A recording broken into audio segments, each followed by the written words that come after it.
பிழை திருத்துறதுன்னா பிள்ளையை தானே திருத்தணும். மொத்தமா அடிச்சுட்டு எழுதுவோங்கிறது எப்படி? நீங்க ஒரு களை எடுக்க போறிய தோட்டத்துல என்ன கலையை தானே பார்த்து எடுக்கணும். மொத்தமா விழுதுட்டு மறுபடியும் விதப்பம்னா ஒரு குறுகிய காலத்துக்குள்ள இப்போ 1 கோடி வாக்காளர்கள் இது எப்படி மறுபடியும் நம்ம விடுபட்டது யாரா இருக்குன்னு எப்படி பதிவு செஞ்சு மறுபடியும் நம்ம வாக்கை எப்படி தக்க வைக்கிறது? காலம் எவ்வளவு? இப்படியே நீங்க இப்போ இந்த பிப்ரவரியில் தேர்தல் அறிவிப்பு, டிசம்பர் முடிஞ்சிருச்சு. இப்போ 2 மாசத்துக்குள்ள எப்படி இதை சரி பண்றது? இப்போ ஜனவரி 18 வரைக்கும் அதுக்கு டைம் கொடுத்துருக்காங்க. விடுபட்டவர்கள் சேர்க்கறது போறதெல்லாம் கொடுத்துருக்காங்க. இவ்வளோ பதட்டமான சூழல்ல இந்த நாட்டில் மக்களுக்கு இருக்கிற குடிமக்களுக்கு இருக்க கடைசி மதிப்புமிக்க உரிமையே இந்த வாக்கு தான்.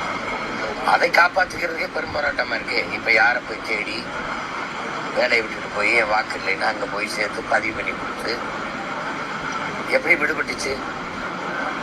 அப்போ என்னமா வேலை செஞ்சீங்க? சரி வாக்குறீங்களே, எப்படி 1 கோடி வாக்குங்கிறது எவ்வளோ பெரிய எண்ணிக்கை? அது எவ்வளோ பெருத்த எண்ணிக்கை? எத்தனை தொகுதி?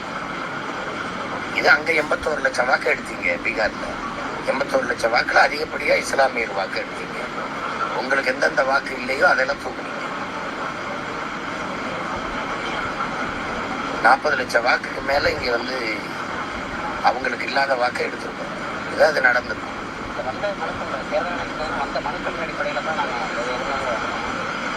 நீங்க சொல்றது என்ன?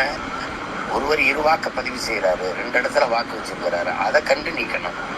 இறந்தவர்களுக்கு இந்த வாக்கு இருக்குது, அந்த இறந்தவர்களுக்கு வாக்கு பட்டியலிருந்து நீக்கணும்.